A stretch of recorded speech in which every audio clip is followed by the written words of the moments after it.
Comprised of more than 2,000 employees who work in personnel management, engineering, procurement, real estate, custodial services, and more. We're on a mission to be customer-focused, service-driven. To find out more about what DCAS does and who we are, visit nyc.gov/DCAS. Hola, soy la comisionada Lorelei Salas del Departamento de Asuntos del Consumidor. Si en el año pasado usted ganó $66,000 o menos, puede declarar sus impuestos con nuestro servicio gratuito de Free Tax Prep y recuperar el total de su reembolso. Llame hoy al 311 o visite la página de Free Tax Prep en el sitio web de la ciudad, nyc.gov/taxprep.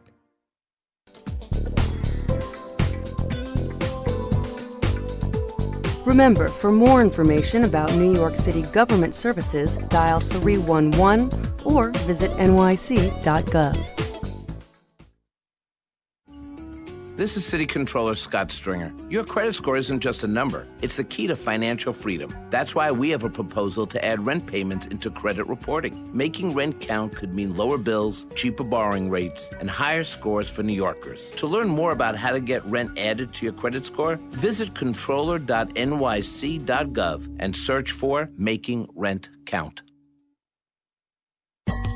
Hi, I'm Roy Mogolansky, Executive Director of the City of New York Office of Payroll Administration. City employees, did you know that when you sign up for the WageWorks Commuter Benefits Program, you'll save money on your commute to work by having funds set aside from your paycheck before taxes are taken out? So you'll pay less in taxes, up to $1,200 a year if you take mass transit alone, and up to $2,400 if parking is part of your commute. Visit getwageworks.com/NYC. Remember, for more information about New York City government services, dial 311. My name is John Leguizamo. I grew up in Queens, Jackson Heights, Corona, and Astoria Boulevard. And my profession is actor, writer, producer, animated voice. Well, I think the importance of the PSI alumni is to help kids and to remind them how important education is. Join me and other alumni at psalumni.nyc. Become part of the first citywide public alumni network. Help support the next generation of New Yorkers.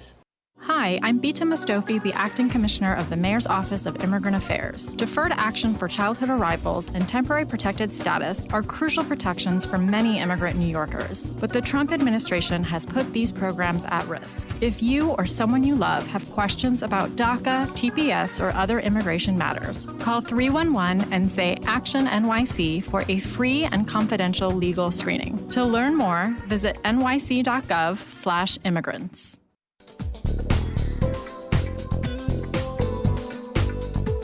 Remember, for more information about New York City government services, dial 311 or visit nyc.gov.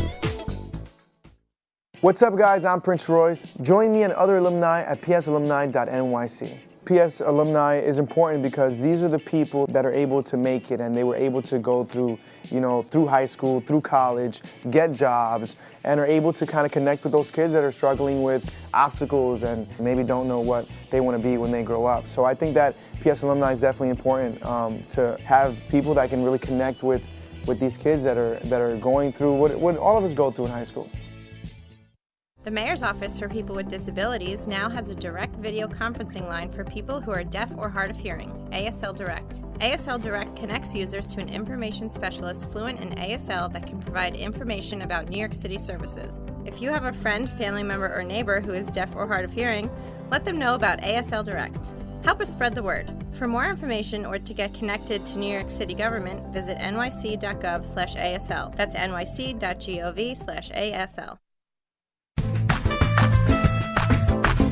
Remember, for more information about New York City government services, dial 311. Hello, this is New York City Public Advocate Letitia James. Equal pay for equal work should be more than just a slogan. It should be a reality. And that's why I sponsored a law that bans employers from asking candidates about salary history. breaking a cycle of wage discrimination. If you are asked your salary history at a job interview, do not hesitate to call my office at 212-669-7250 or email us at pubadvocate.nyc.gov or call 311. Hello, I'm Buildings Commissioner Rick Chandler. Construction safety is our top priority to protect both workers and the public. Starting this spring, most construction workers will need to have approved safety training or they will not be able to work. For more information, please visit nyc.gov/DOB. Working together, we will build our city safely. Thank you.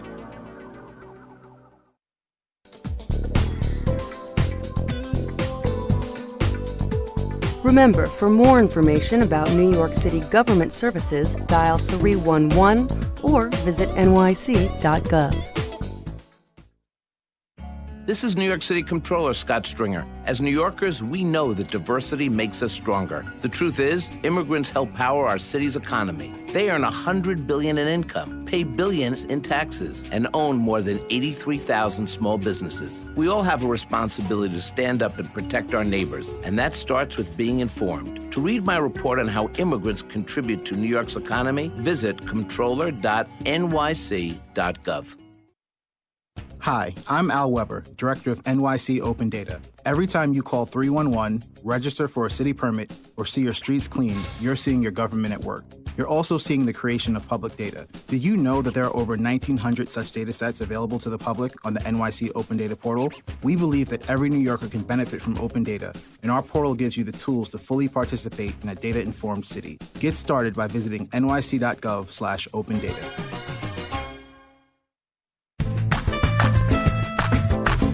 Remember, for more information about New York City government services, dial 311.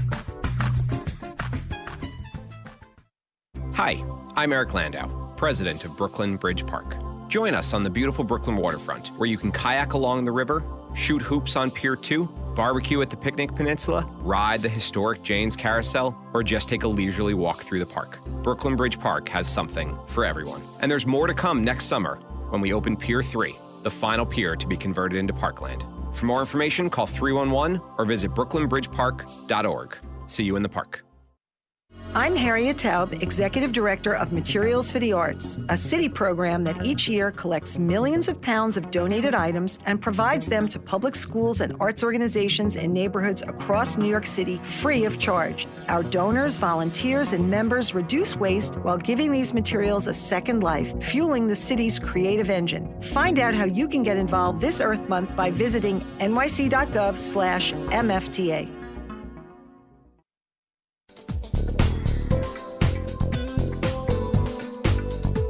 Remember, for more information about New York City government services, dial 311 or visit nyc.gov.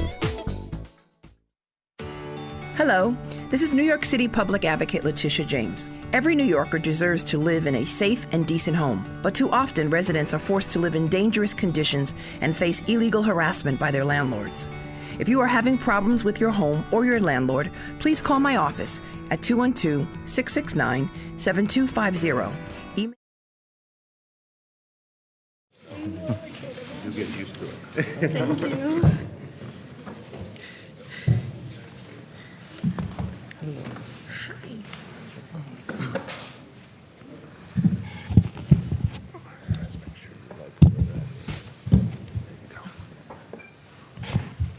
Ready?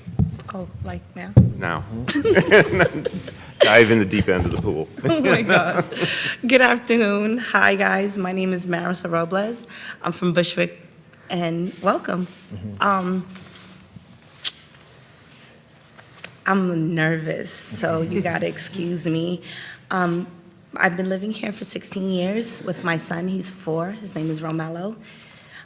It's a subject that I'm bringing up, and I'm rambling now, but it's rats. And it's hard to see them during the day, but at night they're outside, and it's like they're having so much fun.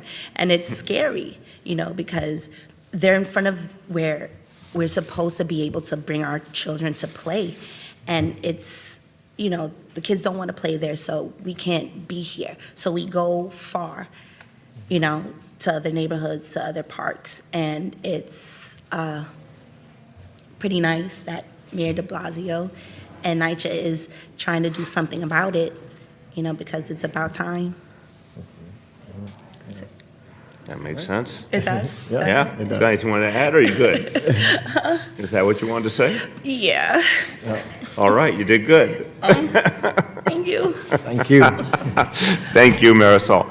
Well, Marisol is saying what we have heard from not only NYCHA residents, but we've heard from New Yorkers in some of the neighborhoods that are really hit hard by the problem of rats. Some of the NYCHA developments hit very hard. As I said, New Yorkers who don't live in NYCHA also feel this very, very deeply. And I was talking to Councilmember Reynoso coming in about how much this is the kind of thing that his constituents care about. Yeah. And I think Marisol said it really simply and powerfully. You know, if you can't go out and have your kids on the playground because they're rats, something's fundamentally wrong. That's no way for people to live. So today we're talking about a whole different strategy that we think is going to make a huge difference in Marisol's life and the life of her neighbors here at Bushwick houses and in the entire community. Now, we're going to talk about how to eradicate rats. This is a tough fight. Unfortunately, our city, we love our city, but our city is associated for many generations with the problem of rats. So a lot of people have tried to win this war, haven't succeeded. But the good news is we have some new weapons. We have a new approach that we think is going to make a huge difference. And we have some good people who are fighting this battle, and I think they are the unsung heroes of the war against rats. So I want to thank them. First and foremost, our Deputy Mayor for Operations, Laura Anglin, who has really made this a central mission for her team to focus on how once and for all to defeat the rat problem in New York City. Second, I want to thank one of the great experts, and she's been doing extraordinary work with her colleagues at the Department of Health. She's the Director of Neighborhood Intervention for Pest Control Services, Carolyn Bragdon. Thank you so much.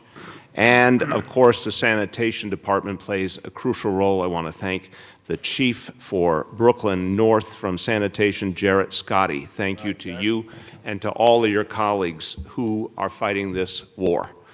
Now, what Marisol said, this is a daily challenge for so many people. Yeah, and it's something that people have gotten used to, and we don't want them to be used to it. We don't want people to think this is something that's acceptable, because it's not acceptable.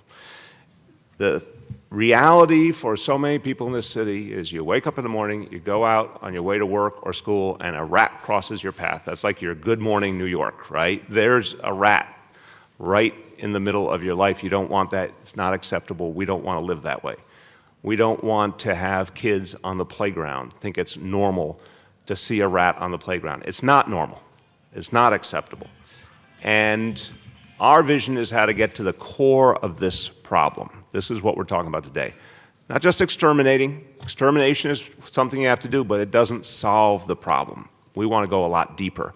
Now, you guys were out there, a lot of you, before seeing the demonstration with the dry ice. This is a whole other approach, and one we've been waiting to use for a long time, and we're finally getting to put into this battle, and we think it's going to be a game changer. Here's the reality when you think about it.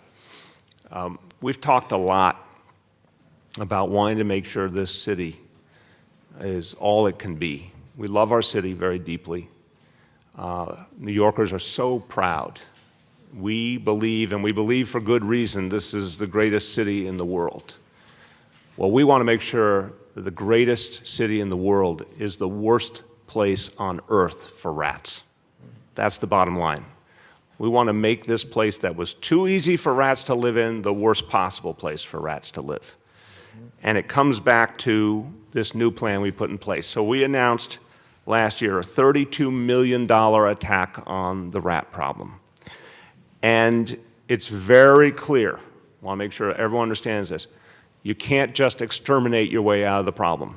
You have to go deeper.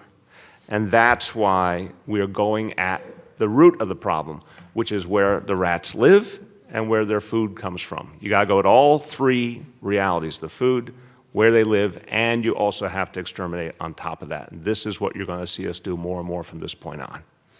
Today, we're announcing a major step in this fight, and it begins with a massive extermination campaign underway right now in key NYCHA developments. We are focusing on the 10 developments that have had the worst rat problems in the city, and there's going to be a wall-to-wall extermination going on, very intensive effort.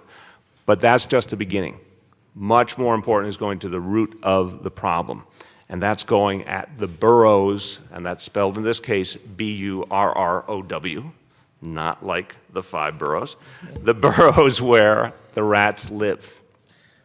And the new tool, the new weapon we have is dry ice. You saw that demonstration. Dry ice is the rat's worst enemy.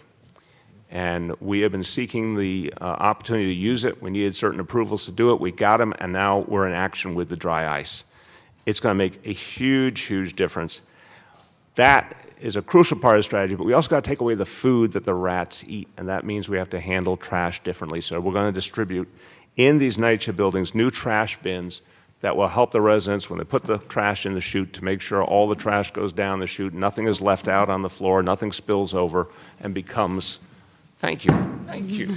Quite welcome. Vito, this, we love a good visual. This is the new, very sleek trash bin, and when residents use this, they can put the trash right into, they can put the trash right into the chute, and it will not have any of the trash spill over, and it will keep.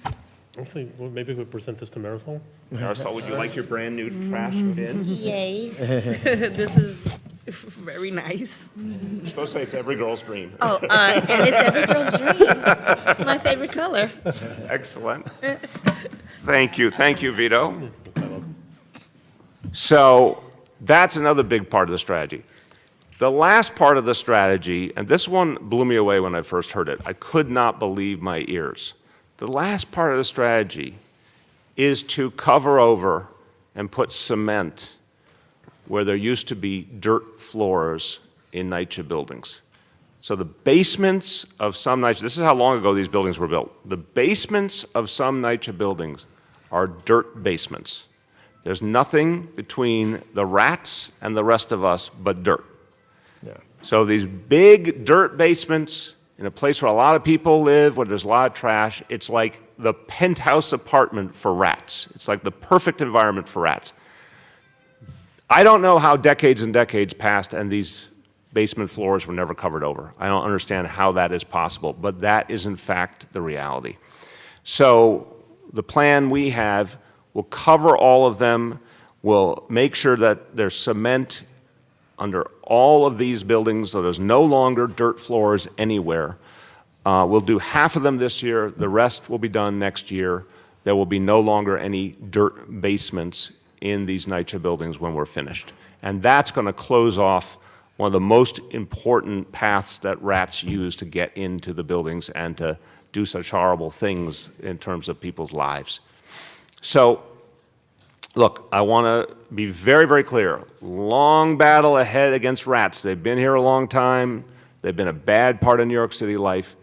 But we finally are figuring out some of the fundamental solutions. We finally have some of the tools we need and some of the weapons we need, and we're going at it with all we got because we want to end the rat problem. We don't want Marisol and her family to see rats. We don't want anyone in NYCHA or any New Yorkers to have to deal with rats. And if we can prove that the strategy works here in one of the developments that's had the biggest problems, we will then be able to apply the same strategy all over this city.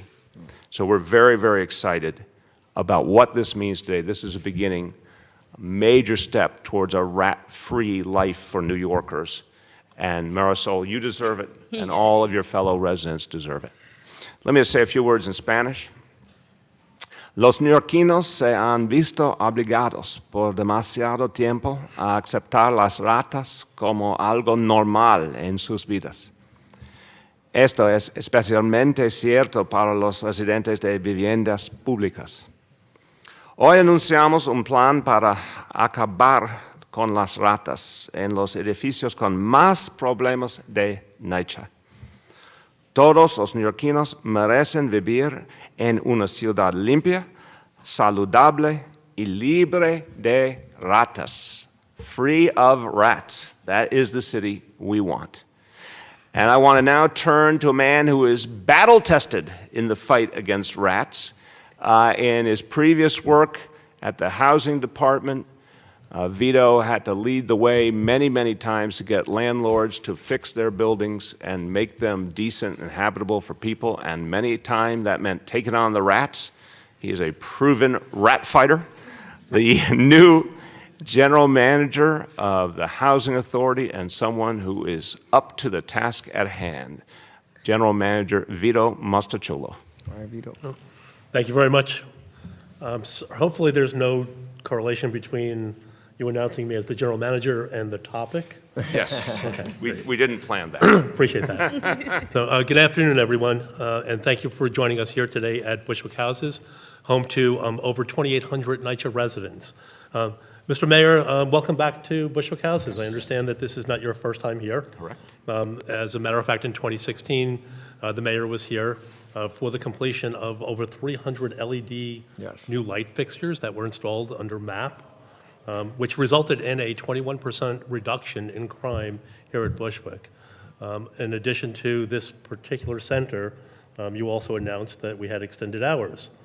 So those were two major announcements, this being the third. Yep. So welcome back to Bushwick. Thank you. Houses. Yes. Yes. Not the neighborhood. Not the neighborhood. We're officially in Williamsburg. Yes, we are. Yes. We are. Someone's got to figure that one out, but that's okay. Right. So I can't begin to tell you how excited we at NYCHA are about today's announcement. Mr. Mayor, your commitment to improving the lives of all New York City residents, and especially residents of public housing, is unprecedented. And it isn't just about providing dollars, it's actually about getting work done. And I believe last week we did another event where we highlighted the work of another capital investment that you provided to NYCHA for new roof replacements. And here today, as we witnessed, work is being done with the money that you are providing to NYCHA.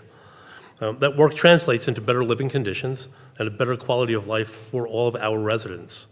To my colleagues at the New York City Department of Health and to the New York City Department of Sanitation, I cannot thank you enough for your continued support.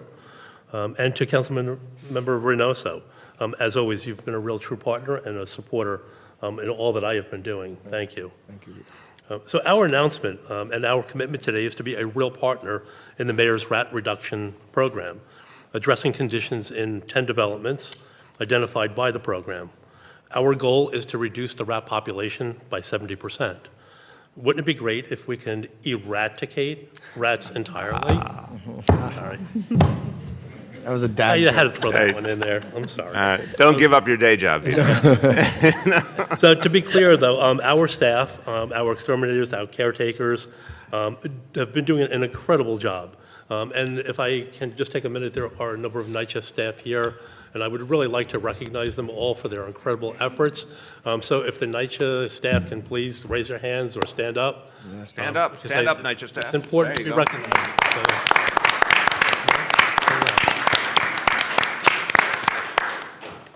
So the application that that you just saw today of the dry ice is a Humane EPA-approved treatment that we will be using at each of the 10 developments that the mayor mentioned. But treatment alone is not enough. Rat slabs, as the mayor mentioned, where dirt floors exist, new interior and exterior compactors, as well as new bulk crushers are all on the way thanks to the mayor's commitment and the money that he has provided us. Resident participation in the form of the new trash receptacles will also assist us on the war on rats. We will be providing trash containers to each of the households in the 10 developments. And just in conclusion, sir, I want to just personally thank you, not only for your support of the NYCHA residents, the NYCHA staff, but also to me personally. It's been a real pleasure and an honor to work under you. And thank you for the new appointment. Well, Vito, thank you. You are the right man for the job. And as I've said, I spent most of the last 10 years, I've worked with Vito very closely in different capacities, and he's a legend in city government for getting things done and for taking on previously bad landlords and making them actually have to take care of people's apartments and buildings. And you're exactly the right man for the job, so I'm so happy that Thank you. You will be the general manager going forward. And I want to thank also all the NYCHA staff.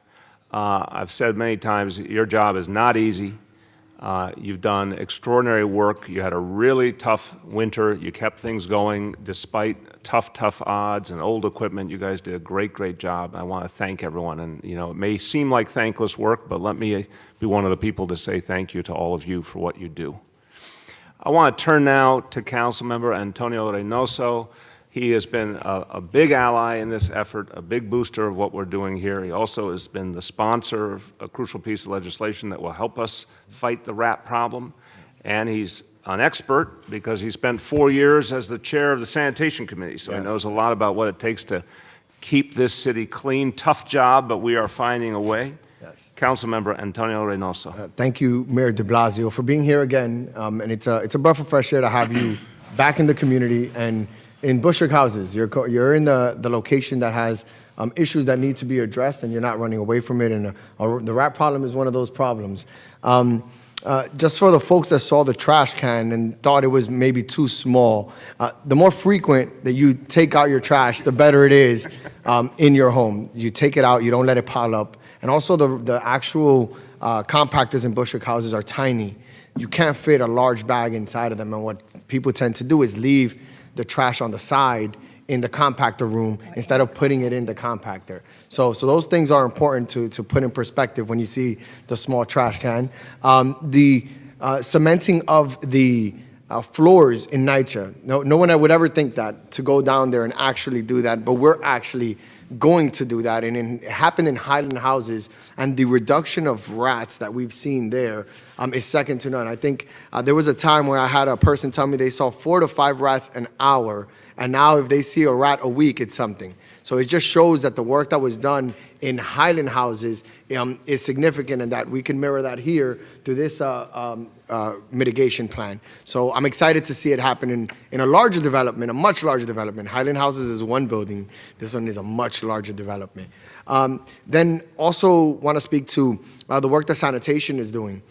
Being mindful of the fact that we have an organics program. A lot of the trash you see out in commercial districts tend to be trash like food, for example. If we are able to separate that and have it out for a shorter amount of time in the streets and have these commercial carters pick them up more frequently, it actually keeps rats from having a place to eat. And those are the type of legislation that we're trying to push in the City Council to complement the work that Mayor de Blasio is doing in regards to rats as well. And then finally, the dry ice in the boroughs. It is a humane way to do it. I hear they go to sleep before they pass away.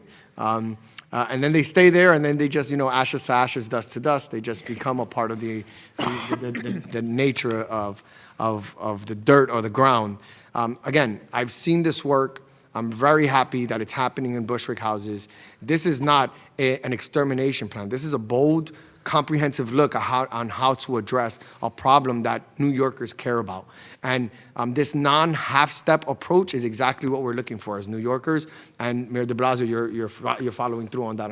And I thank you so much for being here again, and are looking forward to next year when you're here and there are no more rats. I like that. Yeah. I like that vision, brother. Thank you very, very much. All right, we're going to take questions about today's announcement, and then we're going to go to other topics after. Right back there. Mr. Mayor, is there someone who can explain how the dry ice works? Sure. We did see the rat scurry out of the hole, and I'm wondering, are there going to be dead rats around, like just lying on the street, or what happens? We have the ultimate expert, one of New York City's great rat fighters. So, my name's Caroline Bragdon. I'm the Director of Neighborhood Interventions for Pest Control Services at the Health Department. My last name is Bragdon, Bragdon. So the way that dry ice applications work is that, first of all, typically you would do multiple applications over time. The dry ice is inserted into the rat burrow where rats, are living. Then you would cover the burrow, and as the dry ice evaporates, they're asphyxiated and they die. You may have to go back for a series of applications, as in, that rat escaped, they'll go back to their nest at a later time. You come back the next day, do another application.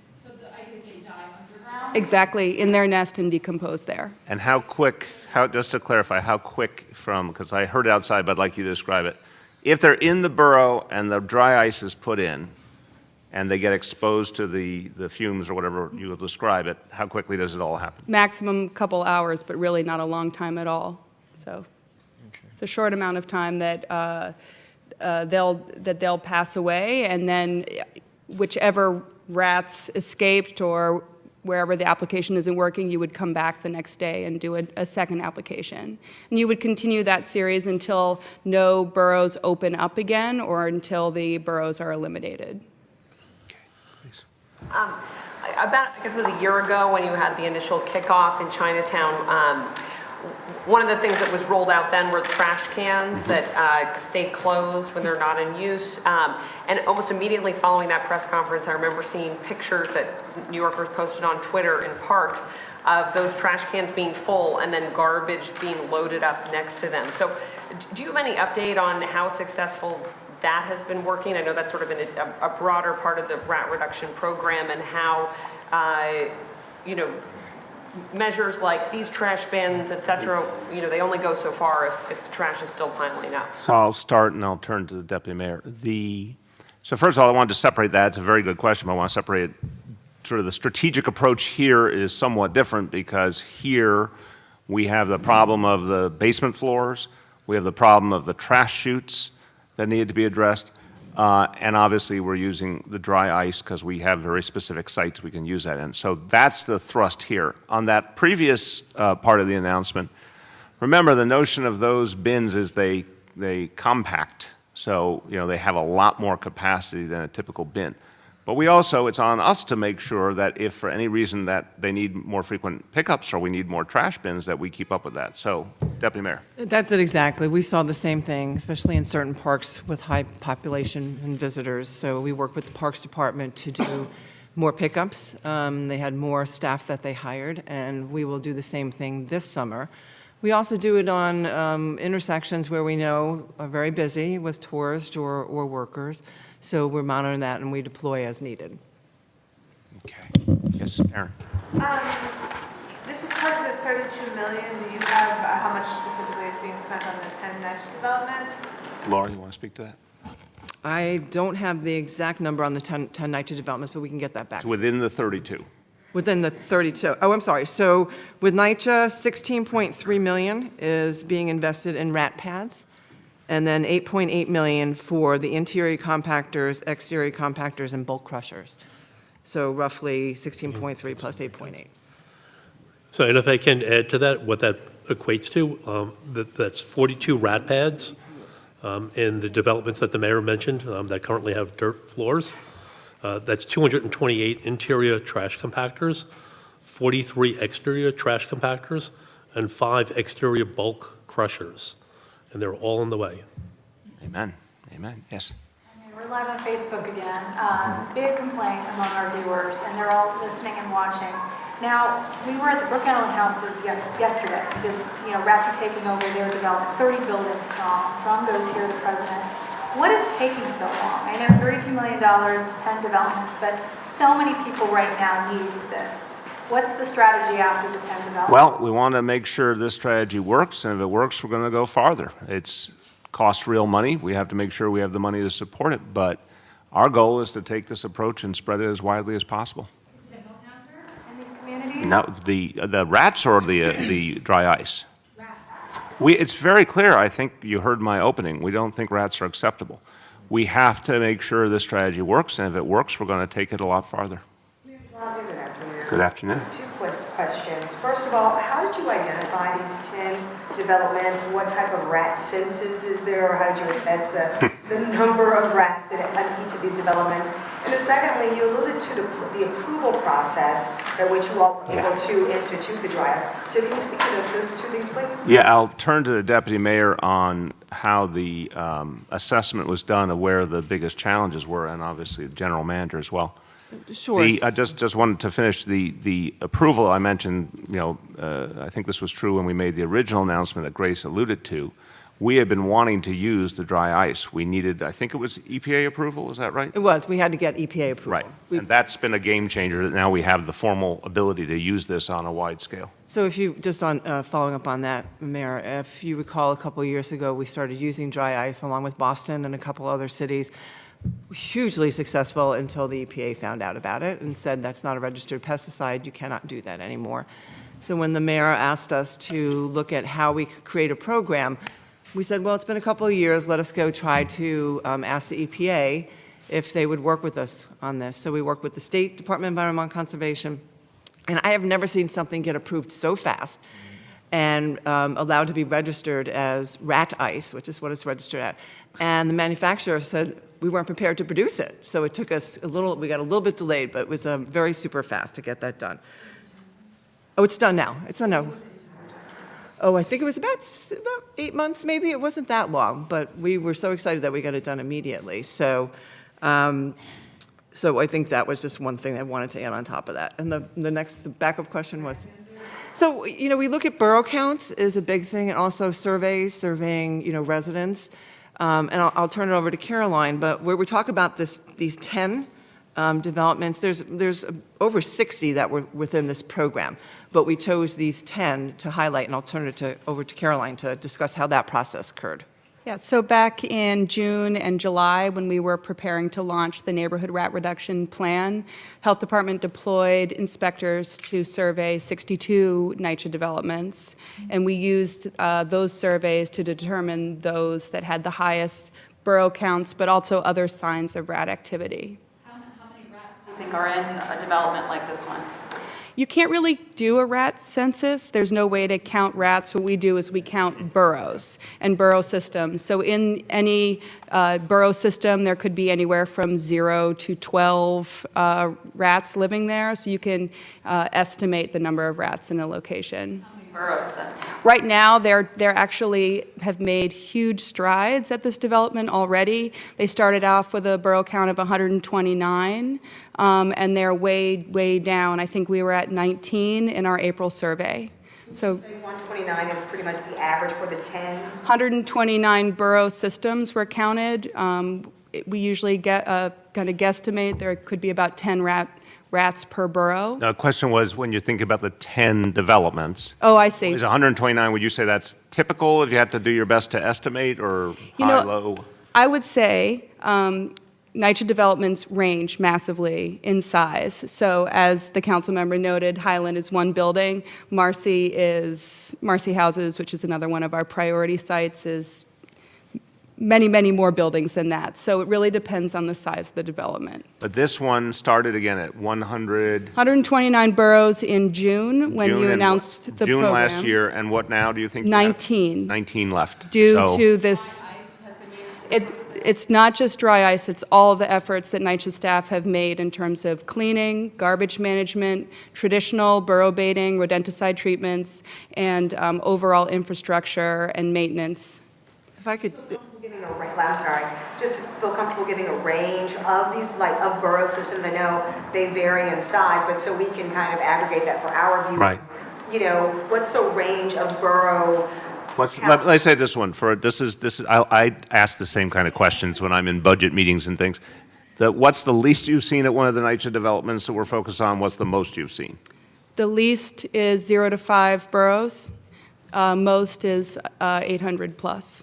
800 in a really big development. Yes. Right. But the amazing thing, this example here, to go from 129 to 19 in less than a year, I want to emphasize, is also taking away the food. This is really important to the equation because they won't stay if there's no food. I mean, you can use the dry ice as extraordinary, but also if there's no food, that's another sure way to get rid of them. So if I could just I just want to say that's an extraordinary success rate. It is, and if I could just add to that, sir, is our goal when we created this program last year was by the end of 2018, we wanted to see a 70% reduction across the 3 rat mitigation zones. And we've already achieved that here. So we're ahead of the game, and like Caroline said, it's due to the new technologies that we have, as well as the wonderful work that the staff here at NYCHA has done. Back there. Wondering if I might be able to talk to Marisol again quickly. She's sitting right here. Sorry. fun. Thank you so much. You're welcome. Can you describe again what it's like for you to raise your child in an environment where this is a concern? And do the rats ever come inside the building, inside your apartment? What is your daily life like? Okay, so they've never been in the building or in my apartment, but when I go outside, I joke a lot about how much I have to stay on Instagram because just in case one of these huge rats kidnap me, they know where I am. They know what happened. But they're like ferocious. It's like a rabbit had a baby with a wolf. And it's scary because it's like you stare them down, you're stomping, and they're like, what? And it's scary, and anything needs to be done, Have you noticed fewer rats around in the last? I have, but it's like they're not in front of my building directly. Like they moved to a better location where the park is, swing, slides, more food, and family orientated. So it's, like I said, it's better in front of the building, but, then where are the kids going to play? It's Robles. And is it an I or a Y, Marisol? An I. Almost forgot. Spell it out. Marisol. And my last name is Robles. Let's get people who haven't had a chance. Go ahead. Mayor, what are your thoughts about outside when the rat appeared to get away, considering one worker that tried to step on anything, another one tried to hit it with a shoe? I give them an A for effort. I'm like, those are gamers. They want to get that rat. I liked what they were doing. I was like, look, if you're putting poison into the burrow, it makes sense that the rat might try to escape. And I like the fact that they used whatever they had to try and get that rat. But but the bigger fact is, I heard all these specifics for the first time of once you put that dry ice in there, rats are not going to live through it. If they get exposed to it, they ain't coming back. And that was very reassuring to hear. Rich. So, not to get too far into the weeds on the chemistry, but what is dry ice made out of, and what gas is emitted when it evaporates? And is this the same kind of dry ice that you'd see in a food store? Or are you going to have exactly the same? Is it? How much is it? Is it expensive? Dry ice is carbon dioxide, and it's not expensive. There was a process where EPA registered the label.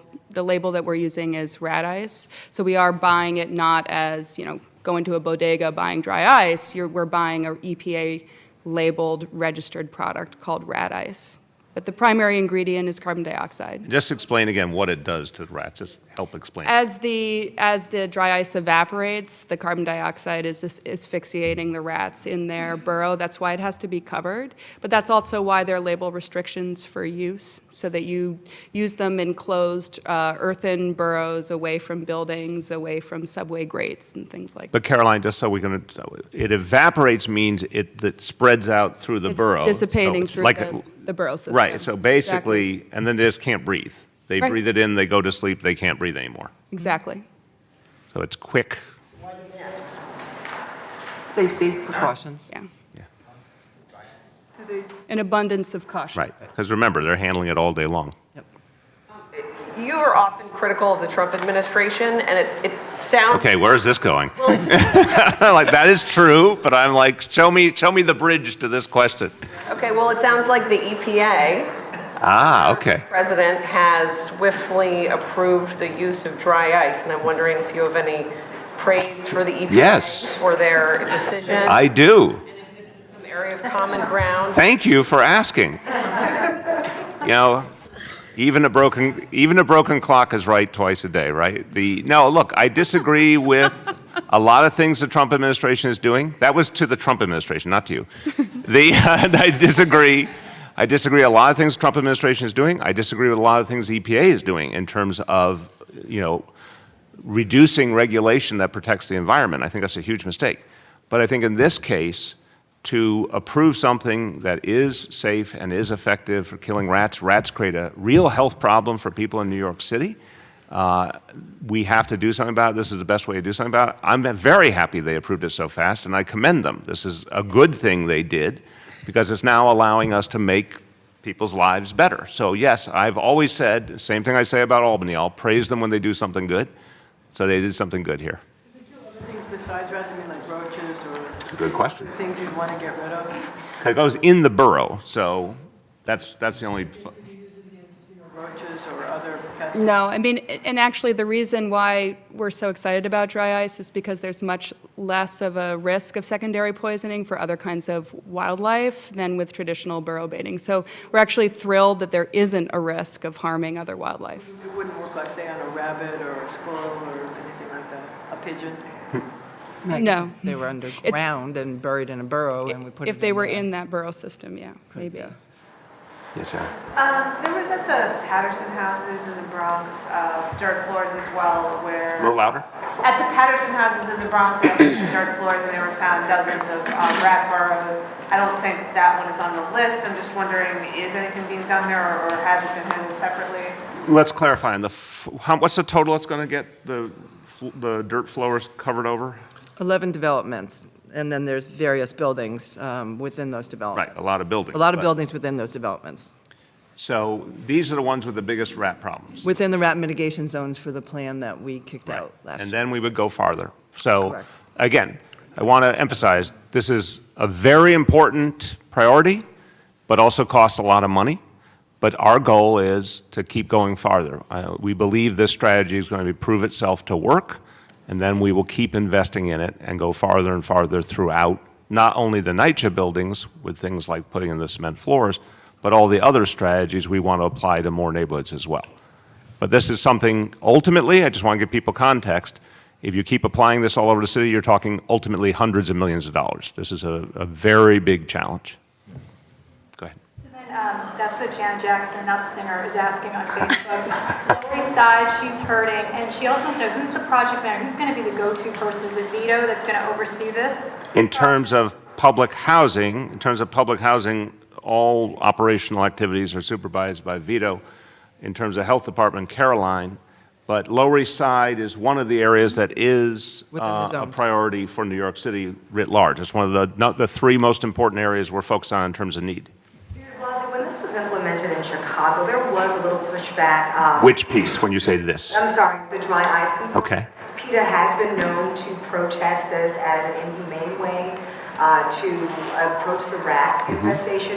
What would be your response to any type of PETA protest? I have a very respectful relationship with PETA. I think they have raised really important issues. It doesn't mean I agree with them on everything, but this is one where I'd say to them, there's a real health cost here to these rats. It's obviously a horrible reality for quality of life, but also for health. And this is, of the choices, I think the most humane and effective approach. Caroline can speak to it more specifically, but I think it's the best choice we have. If I could just add too, prior to this, we were using poison and baiting in the burrows. And I think a larger concern that PETA and other organizations had was when the rats then ate the poison, were running around because they didn't die immediately or then died, and hawks or other wildlife ate them, they got those poisoned. Hawks would then die as well. So I'll let Caroline know, but this is a much more humane way for the rats, I would say, but also safer for other wildlife within our developments and our parks. Yeah, 100% agree. Okay, other questions? Going once, Rich. So are the rats vectors for any particular disease? We know in the Middle Ages they were doing a job on the population of Europe. Yeah. But are they currently a vector for any particular disease? Yeah, the health department does surveillance on a number of communicable diseases, and there are some rat-borne illnesses that we conduct surveillance for and monitor throughout New York City. Reports of diseases related to rat-borne illnesses are extremely low in New York. Rats are mainly a quality of life concern, but we do collect data and monitor for rat-borne illness. Remind me of the leptospirosis. You talk about The what? Remember the leptospirosis outbreak in the Bronx? This would address that. The leptospirosis. Right. Yeah. Yes. I'm impressed you can say that word because I can't say it. Okay. I know you're announcing this initiative today, but when did you actually begin it? Well, the 3 priority zones, obviously that began last year. And this specific development, as you heard, the number of boroughs has been greatly reduced already. So the work's already happening here. But in terms of clarifying that we will take this approach, apply it to the most needy developments, and on top of that, do the floors and the whole piece, Talk about the timeline, Laura. I think the floors have been all designed, which we need to do because not everyone will be the same. We are looking to have half of the floors, I believe, in by this year, and then the other half by next year. It's a very difficult process to retrofit all these. But in terms of, or Vito, in terms of the dry ice in these key developments, what's the timeline for the others? It's already being used. That's being applied now. Right now, so underway. Today was Yes. the first day you started. No. Started a few months ago. In all 10? We're rolling it out to all 10 developments. Right, so not all 10 have had applications of dry ice to date. Right. But that's what's planned for this summer. None of the basements have been done yet. Correct. So they will half this year, half next, so that is a new element. The dry ice has been started in some, but now will be applied in all of them. And the trash cans will be distributed. What's the timeline on that? Hopefully within the next month. Okay. Yes. On the trash cans, they're very small. Yeah. Do you, I mean, I assume people don't actually use them, then you won't have the effect you wanted. So have you considered, I don't know, making the garbage chutes bigger or having some Well, other- wait, I want to challenge your assumption. They are small, but remember, I mean, people are very used to using the garbage chutes. I don't know if you've ever been in a building with a garbage chute, but if you've lived in one of them or been to one of them, that's how you get your garbage out of there. So you actually do have an interest in getting it all in the chute and not letting it spill around. We're giving people an easy way to do it. As soon as it fills up, just go out and drop it in the chute that's on your floor. So I actually think, I mean, you can speak for your experience. I think people are, if they've got something that's easy to use, are going to take advantage of it. What do you think? I agree. Totally. I have an expert. On NYCHA and on this, go ahead. One quick, a hunk of dry ice is what temperature? Do you know? Ooh, science guy. No, we have to. Curious, because it might be dangerous to handle it, obviously. Well, that's why, I mean, there's careful rules about how the workers handle Be it, right? trained, and certified. Yeah. The staff that you've seen applying dry ice are all certified and pesticide applicators. You have to go through a 30-hour course, and they wear PPE to make sure they're safe. They wear what? Personal protective equipment. Thank they you wear, for speaking gloves English. to make sure that they're protected. To clarify, if somebody sees this and thinks, oh, I can use that in my home, or I can use that in my backyard, not a good idea. Right. No, not a good idea. I mean, Don't try this at home. Right. Yes, it's Let a professional do it. exactly. Aha. Go ahead, Vito. Oh, Vito used Google to get his answer. I just want you to know. Go ahead. What's So the answer? dry ice is frozen carbon dioxide. It has a surface temperature of minus 109.3 degrees or minus 78.5 degrees Celsius. That's pretty damn cold. Yeah. Mr. Mayor, a lot of this was announced last year. You said that you're going to put in the rat floors or whatever we're calling them, rat pads, and that installation would begin in 2018. The dry ice stuff was announced last year. I'm trying to figure out what's new in this announcement besides the 10 developments. And then are you making this announcement again and highlighting the NYCHA portion of it because you've been under pressure from the governor? No. As was just indicated, long before the governor took any interest in NYCHA, and remember, it was about 5 years between the last time he went to a NYCHA building and his recent interest. I and members of my administration have been out in NYCHA buildings for 4 straight years, and we've been making major investments for 4 straight years, starting with our first preliminary budget, which was about 6 weeks into the administration, when we ended the practice of NYCHA having to pay for police services. So you're a smart person. I think you already know the answer to your question. No, it's not in response to the governor. We've been doing this for a long, long time. I would argue there are some very specific new elements of this announcement, because we're saying where we're going to do it, we're putting timelines to it, we're adding the trash cans. I mean, we're fleshing out things that we previously committed to broadly and giving them very specific timelines and goals. And we're going to keep doing that. Concerned that by going after the rats here, the governor will come and try and maybe go after raccoons or something larger. We welcome his interest in addressing any of the problems. I mean, look, anytime the state or the federal government want to offer us more support, we would welcome it. but not, what I don't want to see is short-term interest for political purposes and then we never see people again. I want to see sustained support from the federal government and from the state government for solving the underlying problems at the Housing Authority, which, as I said, there's a new estimate coming out. We're going to know for certain what the figure is, but it's going to be well over $20 billion worth of need, which cannot be met by the city alone, has to have federal and state investment if we're ever going to give the residents everything they deserve. So my only hope is that the interest is sustained and not once every 5 years. See if there's anything else. Go ahead, Gloria. On NYCHA, Mr. Mayor, the judge today has ordered the agency to conduct lead inspections. I just wanted to get your reaction to that. And that's one lawsuit. There's also another lawsuit from Legal Aid that's suing for rent abatement. So if we could just get your reaction to all of that. Look, I'll turn to Vito because I think he's more knowledgeable about the specifics.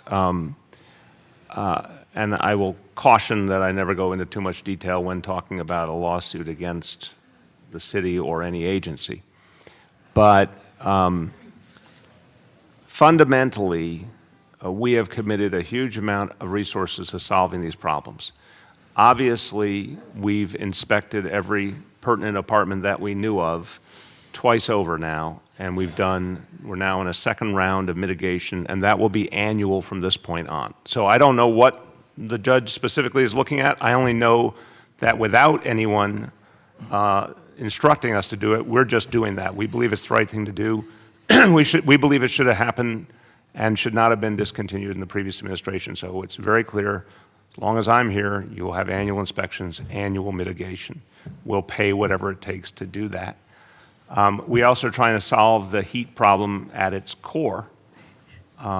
But I think the fundamental reality is every resource we have needs to go into fixing the problems. That's, I think, the best way to use the resources. Want to add anything? So I'm not aware of a specific court proceeding with respect to lead, unless you're talking about the CCOP lawsuit. Okay, so there was a motion today, and we were expecting to hear back from the courts, but I understand that it's being delayed until next week, right? Has ordered lead inspection. Okay, I think we shouldn't comment until we see the judge's order. The Supreme Judge said, get it done. She used the 3 words, get it done. Right. And she ruled that the proceeding would go on. And I want to know, just from your perspective, when she used the words, get it done. Again, we're not conjecturing on something we haven't. I'm sorry, respectfully. You're not my information source. We'll see what the judge has put forward formally, and we'll respond to it. Let me see if there's anything else. Out to the city council or the governor to get the state monitor. Again, we've said very clearly, allow me to answer respectfully. We've said very clearly that we have a couple different pieces now. We have the federal government that we're working with on a broader settlement that we are hopeful will be resolved soon. That does connect to the question of the state action. We have to see how those pieces connect. We are working, we'll certainly meet specifically with the council and the resident leadership on who would be the right person to be the manager. But we also have some concerns we're still working through on the executive order. So all of those things are moving simultaneously, and they all interrelate. See if there's anything else on this topic before we go to other topics. On this topic, last call, other topics. The statue of Marion Sims was removed Yes. for 136 in Central Park. And I have 2 questions. The first is, it's being moved to Greenwood Cemetery, and they're being historically correct plaques. What do you want to see on those plaques so that people should know about him? Both sides of the story. I mean, you've got to, I'm not an expert on this guy, but I have, a basic understanding of someone who experimented on women without their approval because they were slave women. People need to understand that. They need to understand that somehow once in our country that was something that happened and people justified it and rationalized it no matter how inhumane it was. At the same time, he's someone who, in the totality of his work, made major advances for women's health. And that has to be recognized as well. It's very complex. It's not pretty. It's in some ways very painful. But it's not just one or the other side. So I hope that's true for everything, that we just show the whole picture. The question I have is that since the statue is being put near his grave in Right. Greenwood, how do you think his descendants will feel reading these signs if they go to visit the grave of their ancestors? I don't know, but I can just tell you, Greenwood Cemetery is, obviously a working cemetery, but it's also a major historical site. And a lot of people come there because of all the history that happened there. It was a Revolutionary War battle there, and obviously because of all the well-known people who are buried there. So I don't think it's sort of the same as if you're talking about a private secluded cemetery. This is a place that has a lot of visitors because it is a major historical site. I think this is a fair way to address a very thorny situation. Other questions? You want to finish? Go ahead. I wanted to ask you, so do you think that the historical benefits to telling the whole story outweigh any other considerations? Yeah, I think this is something that needs to be done going forward when we have one of these situations, is try and show the whole history. But also remember what the commission came forward with, which I think was an important contribution, was the notion of adding more positive to the equation too. For example, if you look around this city, and you look around all the monuments and statues, what do you see? You see a piece of our history, primarily the history of white men. You don't see women's contributions that often. You don't see the contributions of people of color that often. You don't see the contributions of working people that often, as opposed to, famous leaders and generals or whoever it may be. So I think the commission did something very important to say, let's start showing our whole history. And that's a good thing, and that will help future generations to see our society in more balance. Go ahead, Erin. Public advocate Tish James today, and I've heard other elected officials call for the legalization of marijuana. She said that she doesn't think you can be truly progressive and oppose that at this point. I'm guessing you might disagree with that, but I disagree with that. Okay, why? I think it's a complex matter, and I take some of my thinking from Shirlane, who, some of what she said the other day was covered and other pieces were left out. I think what would happen in a legalization dynamic is it would become another dynamic, another corporate reality where a very lucrative trade became corporatized. And then, as we've seen with tobacco generations before, there'd be a consistent effort to try and hook young people and potentially spread something much more widely even than it is now. That worries me. Obviously, the criminal realities worry me. What would it mean in terms of criminal activity? How, if there's going to be taxation, which there would be, how would people try and get around it? All sorts of things concern me. That's why I'm just not there. And I think you can be a very good progressive and really have those concerns. But I've also said, look, we have some cities and some states in America that are doing this now. We need to really delve into what their experience has been. If it's more positive, that might be a reason to move forward. But I don't want to move until I'm thoroughly convinced. That's my view.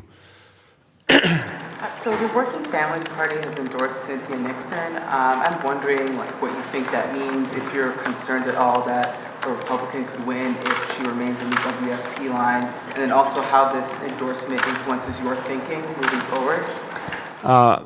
My thinking, I've said many times, when I get to the point I want to speak about the 2018 elections in New York State, I will. Not there yet. A lot of respect for the Working Families Party and long positive experience with them, but I'll make, of course, my own decisions. I think we shouldn't conjecture about the fall election. It's a long way away. First of all, we don't know who the nominees will be in each party. What I think we know is it's probably going to be a very strong Democratic year, but we have to get closer to fully assess that. So I'm not something I think about now. It's something that can be looked at later on, in my view. So, Bill Lipton is saying that the governor threatens some unions who support liberal community groups that have already backed Cynthia Nixon. Does that concern you at all? Sure. I mean, the governor is denying it, but... Yeah, it's not, first of all, it's not the way to do things. I wasn't in the room, I don't know what happened, but you shouldn't threaten organizations that are doing good work at the community level because they have different political views. You know, that's the kind of thing that happens in dictatorships, not in democracies. So I think we got to respect that if a grassroots political organization is working in the community and has a different viewpoint, just respect that. And I think it would be really sad if these groups were defunded because they stand up in many cases for some of the most vulnerable people in our society. But again, I don't know who said what to whom. I'm just speaking about my broad views. Yes, David.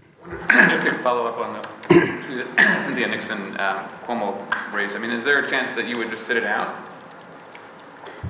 I'm not going to conjecture because I haven't decided what to do. When I decide, you'll be the first to know, David. What did you say? Marcia, you will be the first to know. Rich, in fact, you will be the first to know. Any more?